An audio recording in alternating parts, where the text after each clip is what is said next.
ఈ కన్య ఎటువంటి నింద లేకుండా, ఎటువంటి తొట్టుపాటు లేకుండా జీవించగలుగుతూ ఉందా? సో సంఘపు కన్య అంటే మన అందరం. జీవితంలో పురుషులు స్త్రీలు అనే విభేదం ఉండొచ్చు, కానీ పెండ్లి కుమారునితో సంఘానికి ఒకే ఒక సంబంధం. సంఘములో ఉన్న ప్రతి ఒక్కరూ, పిన్న వయస్కులేమి, వృద్ధులేమి, మధ్య వయస్కులేమి, ప్రతి ఒక్కరూ కూడా సంఘము అనే కన్య. ఈ సంఘము అనే కన్య నిందల పాలవుతూ జీవిస్తుందా, తొట్టుపాటుతో అడుగులు వేస్తూ ఉందా? సో సంఘస్థులంగా మనం ఆలోచన చేద్దాం. మన మీద నిందలు పడుతున్నాయా? మనం తొట్టుపాటు జీవితాన్ని జీవిస్తూ ఉన్నామా? పెండ్లి కుమారుణ్ణి ఎదుర్కొనే ఏ కన్య కూడా తొట్టుపాటుతనం ఉండకూడదు. 10 మంది కన్యకల గురించి మనకు తెలుసు కదా. 5 మాత్రమే సిద్ధపడ్డారు, 5 సిద్ధపాటు లేదు.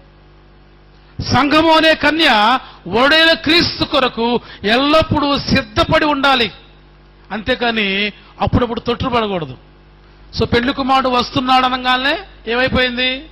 మా బుడ్డుల్లో ఆయిల్ లేదు, మా ఒత్తి సరిగా లేదు, మేము సరిగా నిలబడలేదు, మాకు మెలకు రాలేదు.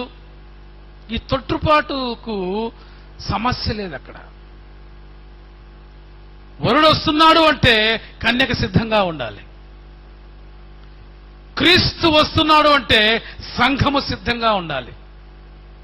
సంఘానికి నీ వచ్చావంటే క్రీస్తు కొరకు సిద్ధపాటుతో నేను నిలబడి ఉండాలి, అంతేకాని సంఘంలో తొట్టుపాటు అడుగులకు తావే లేదు. క్రైస్తవ జీవితంలో తొట్టుపాటు జీవితం ఉండకూడదు, సమాధానం వెతుక్కునే జీవితం ఉండకూడదు, అబద్ధపు జీవితం ఉండకూడదు. ఎప్పుడు దేవునిలో ఆనందించే జీవితమే కావాలని వాక్యం ఇక్కడ మన జ్ఞాపకం చేస్తూ ఉంది. రోమిలకు రాసిన పత్రిక 7వ అధ్యాయం 4వ వచనం చూద్దాం. రోమిలకు రాసిన పత్రిక 7వ అధ్యాయం 4వ వచనంలో ఆ గొప్ప విషయం కనబడుతూ ఉంది. కావున నా సహోదరులారా, దేవుని కొరకు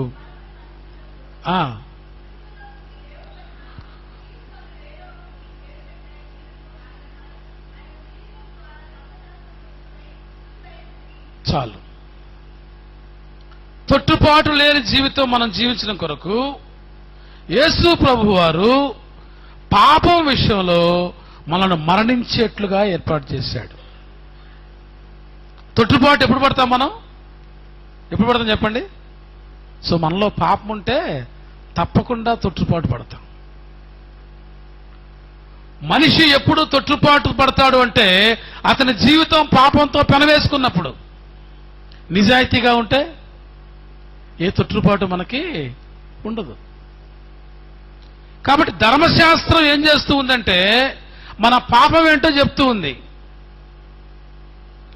ఆ ధర్మశాస్త్రము ద్వారా నీవు ఫలానా పాపం చేశావు, ఫలానా పొరపాటు చేశావు, ఫలానా తప్పు చేశావు, నీవు పాపివి అని ధర్మశాస్త్రాన్ని చూపిస్తూ ఉంది. యేసుప్రభు అంటున్నాడు, ఆ పాపాన్ని నేను క్షమిస్తాను, నువ్వు నా దగ్గరకు రా. నీవు ఏ ఏ పొరపాటు చేశావో, ఏ పాపం చేశావో, ఏ తప్పు చేశావో వాటితో నా దగ్గరకు రా, నన్ను నీవు సమర్పించుకో, నీ నిందను నేను తీసివేస్తాను, నీ తొట్టుపాటు తడాన్ని నేను తీసివేస్తాను. పెండ్లి కుమారుడు దగ్గరికి పెండ్లి కుమార్తె తల వంచుకొని తనకు సమర్పించుకోవడానికి అడుగులు వేస్తే ఆయన తన తొట్టుపాటును తీసివేయడానికి తన చేతిని చాస్తూ ఉన్నాడు. మనలో ఉన్న ప్రతి పాపం వలన మన అడుగులు తడబడుతూ ఉంటాయి. మనలో ఉన్న దురేచ్ఛల వలన మన తలంపులు తడబడుతూ ఉంటాయి. మనం చేసే దౌష్ట్యం వలన మన పద్ధతులు తడబడుతూ ఉంటాయి. మనం చేసే తప్పుడు ఆలోచన వలన మన జీవితమే తడబడుతూ ఉంటుంది. ప్రభువు వాళ్ళంటూ ఉన్నాడు, మీలో ఎవరైనా ఈ పాపం వలన తడబడుతూ ఉన్నట్లయితే వారు నా దగ్గరకు రండి, వారు నేను పరిశుద్ధమైన నడక నేర్పిస్తాను. కొరింథీయులకు రాసిన 2వ పత్రిక 11వ అధ్యాయం 2వ వచనం చూద్దాం. కొరింథీయులకు రాసిన 2వ పత్రిక 11వ అధ్యాయం 2వ వచనం చూస్తే, దేవాశక్తితో మీ ఎడల ఆసక్తి కలిగి ఉన్నాను. ఎందుకనగా పవిత్రురాలైన కన్యకనుగా ఒక్కడే పురుషునికి అనగా క్రీస్తుకు సమర్పించవలని మిమ్మును ప్రధానము చేస్తుంది. సో సంఘం అంటే ఏంటండి? సంఘం అంటే ఏంటో తెలుసా? సంఘము అనగా క్రీస్తుకు ప్రధానము చేయబడిన కన్య. సో సంఘంలో నీవు ఇష్టానుసారంగా పొరపాట్లు చేస్తూ పాపాలు చేస్తూ జీవిస్తే నీవు సంఘానివి కాదు. అది పవిత్రమైన కన్య అని మాట్లాడాడు ఇక్కడ. సంఘము ప్రధానం చేయబడింది క్రీస్తుకు అనగా సంఘంలో ఉన్న మనం అందరం కూడా ఒక్కొక్క అవయవం సంఘానికి. మనలో ఉన్న ప్రతి ఒక్కరూ ఒక అవయవం. ఈ దేహంలో ఉన్న ప్రతి అవయవానికి ఎలా ఒక పేరుందో నీకు కూడా అలా పేరుంది. ఈ సంఘంలోని ఒక అవయవానివి, నేనొక అవయవాన్ని. మనం అందరం కూడా దేవుని సన్నిధిలో పవిత్రంగా ఉండటానికి ప్రయత్నం చేయాలి. తొట్టుపాట్లేని జీవితం జీవించడానికి దేవుని సన్నిధికి మనం వస్తూ ఉన్నాం. చదవమ్మా తర్వాత.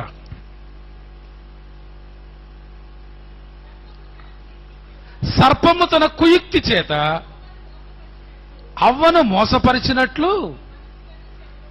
సో ఎప్పుడైతే నీవు పవిత్రంగా ఉండటానికి సంఘంలోనికి వస్తూ ఉన్నావో అపవాదిని చెరపడానికి ప్రయత్నం చేస్తూ ఉంది.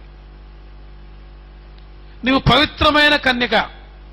సో ఒక పురుషునికి అప్పగించబడిన భార్య ఎంత పవిత్రంగా ఉంటుందో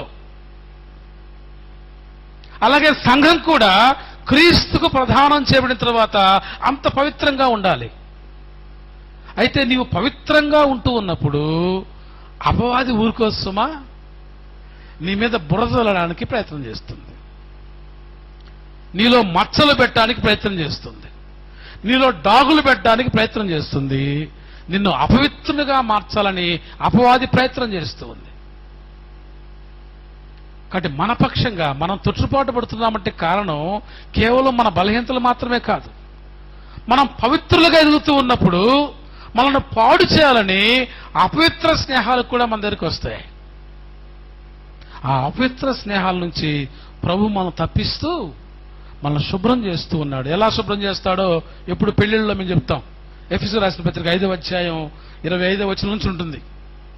ఎలా ప్రభువారు కన్యకను శుభ్రం చేస్తున్నాడు, ఎలా ప్రభువారు నిన్ను శుభ్రం చేస్తున్నాడు. నువ్వు సంఘానికి వచ్చిన యేసు ప్రభువుకు ప్రదానం చేయబడిన శిష్యునిగా శిష్యురాలిగా నీవు జీవించాలంటే నీవు ఎలా ఉండాలో అక్కడ యేసు ప్రభు చెప్తున్నాడు. చూడండి,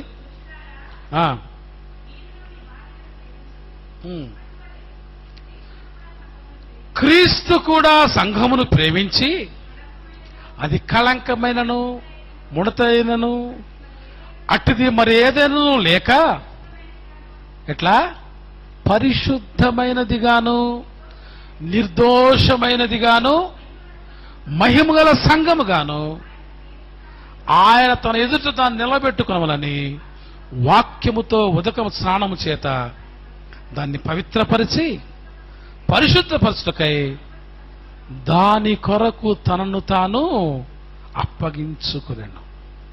సో ప్రతి భార్య పురుషుని దగ్గర తన భర్త దగ్గర ఎంత పవిత్రంగా ఉండాలో ఆయన జ్ఞాపకం చేస్తూ సంఘం కూడా అంత పవిత్రంగా ఉండాలి.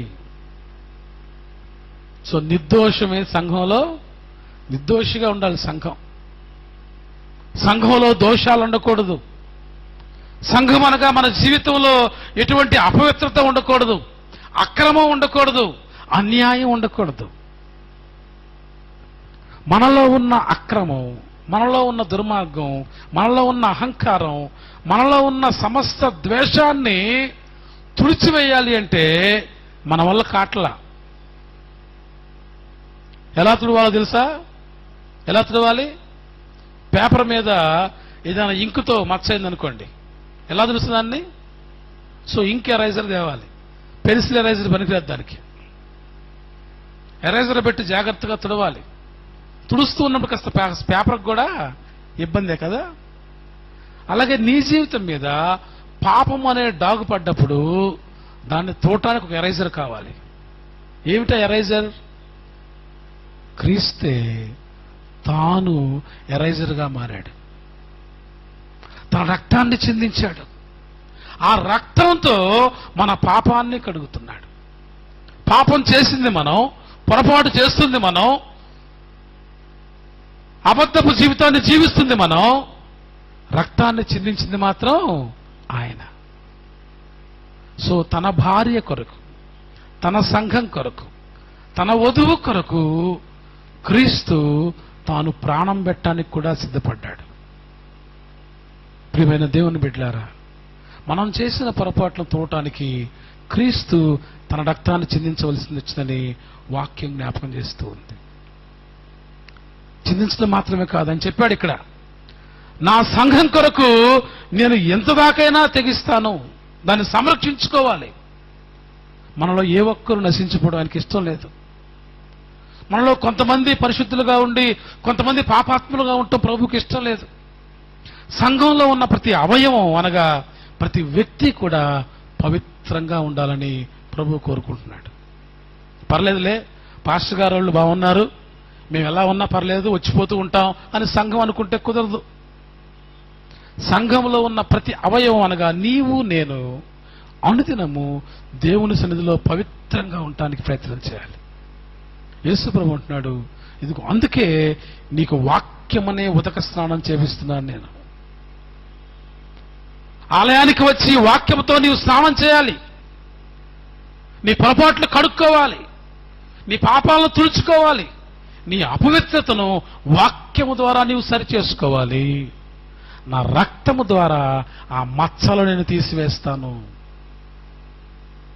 ఎంత ఆంతర్యం ఉందో ఈ వాక్యంలో. యేసు ప్రభు అంటున్నాడు, నీలో ఇప్పుడు ఏ పొరపాటు ఉందని నీవు గుర్తించావో ఇప్పుడే నువ్వు ఆయన ముందు ఒప్పుకో, దాన్ని తుడిచివేయడానికి ఆయన సిద్ధంగా ఉన్నాడు. మనం అనుకుంటాం, నేను ఇంత పాపం చేశాను, ఇంత పొరపాటు చేశాను, అంత అబద్ధం చెప్పాను, గుడికి వెళ్ళటం ఎందుకు అనుకుంటాం మనం. కానీ దేవుని సన్నిధికి వచ్చి నీ పొరపాటు ఆయనకు చెప్తే తుడవడానికి ఆయన సిద్ధంగా ఉన్నాడు.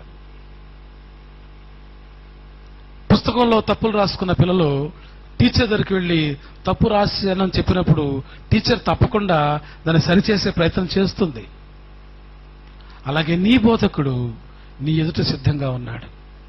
నీ జీవితంలో ఏ పొరపాటు ఉందో నీకు తెలుసు, నీ జీవితంలో ఏ తొట్టుపాటు ఉందో నీకు తెలుసు, నీ జీవితంలో ఏ అపవాదం ఉందో నీకు తెలుసు. అది తుడుచుకోవడానికి నీ ప్రభువు ముందు నువ్వు ప్రణమిల్లి ఒప్పుకుంటావా? తుడవడానికి ఆయన తన రక్తాన్నే చిందిస్తూ ఉన్నాడు. నిన్ను కడగడానికి ఆయన తన జీవితాన్నే అర్పిస్తూ ఉన్నాడు. ఆయన అంటున్నాడు, పెండ్లి కుమారుడితో ఉండగా నీవు పొరపాటు చేయాల్సిన అవసరమే లేదు. పెళ్లి కుమారుడు లేనప్పుడు నీవు ఉపవాసం చేసే దినాలు వస్తాయి. తన శిష్యుల్ని ఆయన ఎంతగా దగ్గరకు తీసుకొని వారి ఉపవాసం గురించి సమాజం ప్రశ్నించినప్పుడు సరైన సమాధానం చెప్పడం మాత్రమే కాదు, శిష్యులను ఆయన ఎంత శుభ్రం చేశాడో ఈ వాక్యం జ్ఞాపకం చేస్తూ ఉంది.